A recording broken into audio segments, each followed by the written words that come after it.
Good morning, Year 8. It's Mrs. Honey here. I'm going to talk you through a lesson on graph skills today and how you can present data. So the first thing I want you to think about is, how do you present data? See if you can write down all the different ways in which you could possibly represent data in a science lesson. Make sure you've got your pen, your pencil and your paper ready to go. And then the first thing I'm going to ask you to do, to start you off, is to have a look at this data. Sid has recorded the temperature outside of his house at 1 p.m. every day for 6 months. He used the data to find the average temperature for those months.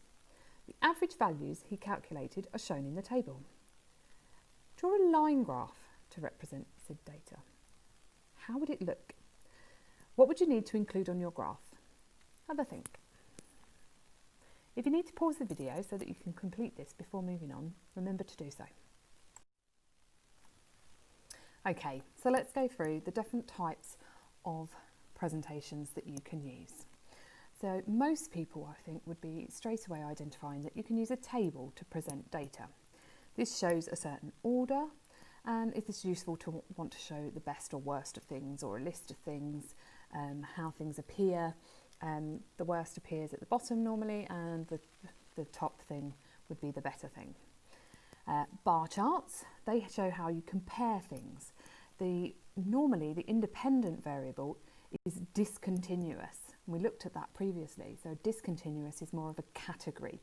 I often talk about this idea of there being a categoric variable. Okay. Frequency diagrams, they compare a number of things. And histograms, we've also looked at before. This is a frequency diagram where the values for the independent variable are continuous, okay, but have been grouped into ranges. So a height from 1 to 1.5 or 1.5 to 1.2. Histograms normally have both a bar chart look with a line that goes through them. Line graphs show how one variable changes as another changes. So there's a relationship between two variables and they're linked. Scatter graphs look for links and relationships between two variables, and the variables have to be quantitative. Pie charts show proportions of items in different areas. Venn diagrams, they show the amount by which groups of items are the same or different. Flow diagrams show a sequence of information, and labelled diagrams show the objects and the processes. So we're going to look at some of them in this lesson today.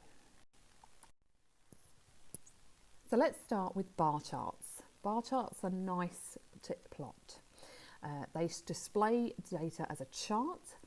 They have gaps between each of the bars for the independent variable, and they're given qualitative data such as colours like red, blue, green. Okay, here's an example of a bar chart that's been drawn for some food that you might eat at breakfast. So we've got cereal, toast, crisps or chocolate, or nothing. And we're looking at the number of people that have said that that's what they have for breakfast. Right. And if you look, there are spaces evenly identified for the number of people, with a scale that is continuous in that it goes up in twos for this example, but it goes up in a clear way. It's labelled with the axes. There's a title. The bars are displayed and plotted correctly. It's all on graph paper, and the independent variable is on the x-axis. That's very important. So for your first task today, I want you to have a go at seeing if you can draw, you can look at the data on this bar chart. So you always use a ruler to draw your lines on your bar charts. I want you to look at the bar chart. Which was the most popular breakfast? Explain how you can tell from the graph which was the least popular, and how many students had nothing for breakfast. And then display the following data in a bar chart. Remember to use graph paper if you have it, or do it on the computer using a graph package, and use a ruler to draw your lines. So in a class, there were 5 children with no brothers and sisters. There was 12 children with 1 brother or sister, and there was 4 children with 2 brothers or sisters, and 1 child with 3 brothers or sisters. So think about how you would plot that on your bar chart. It might be easy for you to first draw a table of the data in order to help them plot the graph.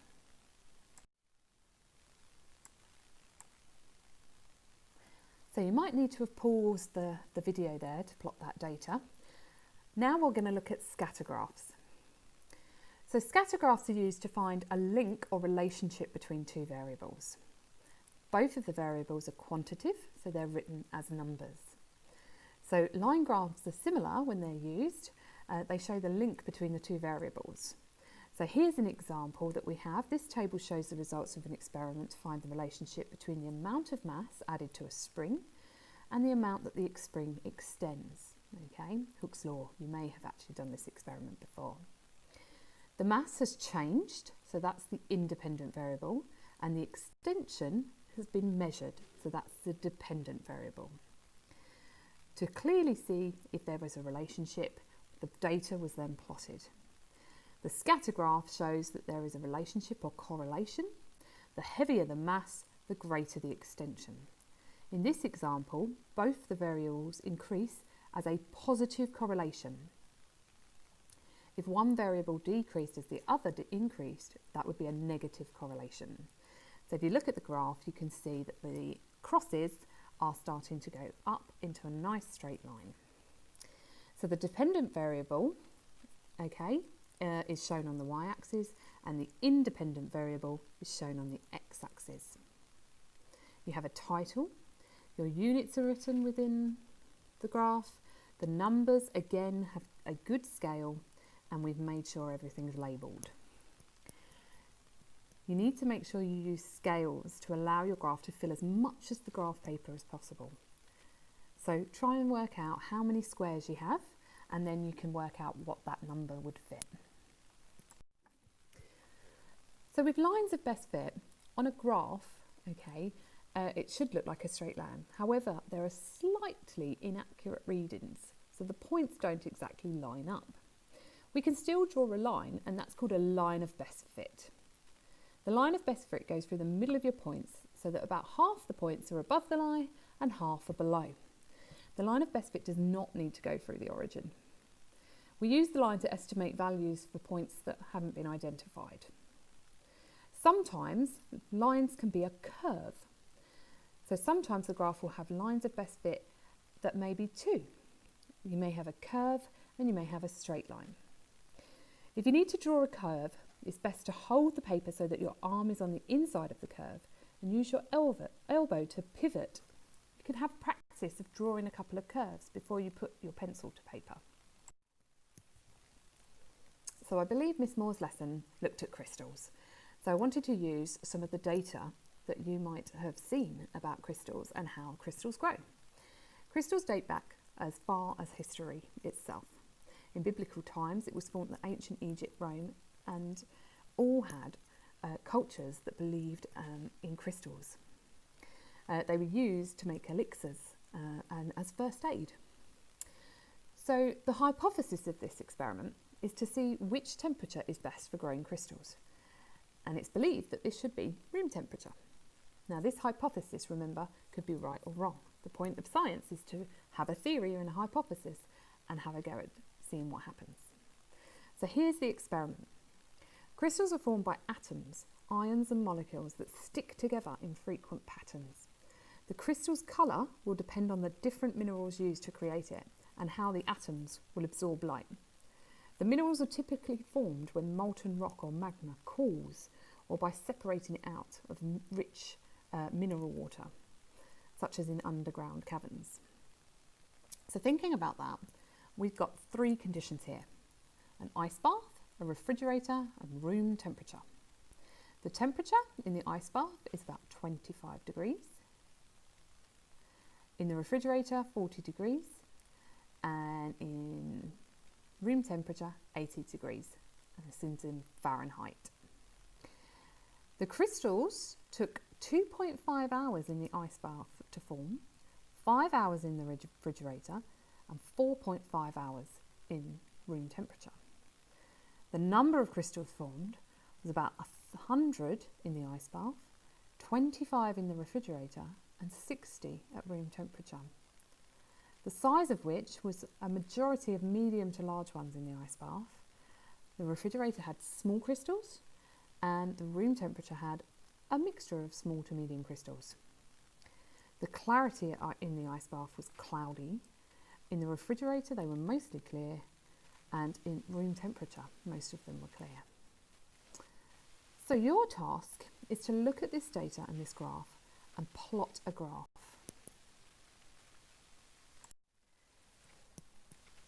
So line graphs are used to show how variable change as another changes. So showing that two variables are linked. Sometimes line graphs are like the one we saw previously. Sometimes they are scatter graphs. They show the relationship between the variables, but the line has no positive or negative correlation. The line changes over time. So with this, we've got a graph here to show the temperature changes over time, and we can join the points with lines in order to show how the relationship goes up and down. The dependent variable measures on the y-axis and the independent on the x. Again, like all of the other graphs, we have a title, we have our units, we have labelled axes, we have a scale, remember, that allows you to fill as much possible on the graph paper, and it goes up in a nice plotted plan. And the points are joined to show a relationship. Sometimes on the graphs you need to plot two sets of data so that you can compare them. So that's here an example. It shows the time of day and the distance covered by two different people. The relationship is shown on the graph, and they are both plotted on the same graph, again with the title, clear axis, and all the information. But this time there's two sets of data, so two lines. So your task is to try and plot some data too. So Tim always goes to the same meeting as Richard and Jenny. He leaves at 9:30. At 10:30 he's gone 80 kilometres, and by 11:30 he's gone 150. Draw a line graph to show Tim's journey. Why is the line graph drawn for these journeys, not a scatter graph? Cal measured the volume of gas made by some pondweed every hour for a day. He noticed that the more gas that was made in the afternoon, when the sun was brighter. So he did an experiment to see if there was a link between the amount of gas and the brightness of light. He shone the different brightnesses of the light at some pondweed and measured the volume of gas. What sort of graph would Cal draw for this data? Explain your answer.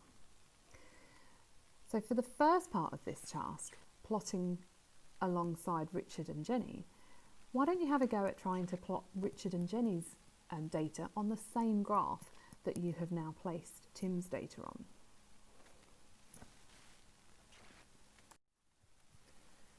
So year 8, I wanted to include something about Venn diagrams. They're not used so much in Key Stage 3, but definitely more important for Key Stage 4. So this is a bit of prep for the GCSE years. Venn diagrams are used to display some of the similarities and difference between groups of objects. You can make it easy then to interpret data. A Venn diagram has different areas, often drawn overlapping in circles. Each represents a different feature. The objects are then placed in the circle that they have a feature. If the object has more than one feature, it's placed in a part of the Venn diagram where the circles overlap. So here we have foods that contain carbohydrates but no fat, foods that contain both carbohydrates and fat, and foods that contain fat but no carbohydrates. Notice how the two circles overlap, and cakes and crisps are in that middle bit, but potato and rice are to the carbohydrate side, and butter and cooking oil are to the fat side. So this is a bit of an extension task, and you don't have to do it if you don't want to. But if you'd like to, have a go at drawing a Venn diagram for the sources of energy. You've got wind, geothermal and oil, whether they're renewable, And can they be built in a few places? And then there's some questions here for you to have a go at. Use the Venn diagram above. Name one food that contains fat and doesn't contain carbohydrates. An apple contains 14 grams of carbohydrates and less than 1 fat. Where would you place it in the diagram?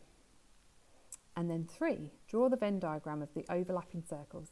Label one renewable and the other limited building spaces and place the sources from the table. If you have time, you can research other sources of energy and add them to your Venn diagram as well. So for this lesson, Year 8, when it comes to marking a graph, we tend to try and look at the splat idea. So S is the scale. You need to make sure you choose intervals that are easy to make it read. The data occupies a majority of the graph, and you include the break in the axes if there's a large gap between 0 and the data points. Be careful not to exaggerate the variations in this data. The P is for plots. You need to make sure you've plotted your data on the graph. You normally do this as dots or as crosses, and you decide where the origin is going to be, and you show the correlation maybe in a line of best fit, be that a smooth line or an overall pattern.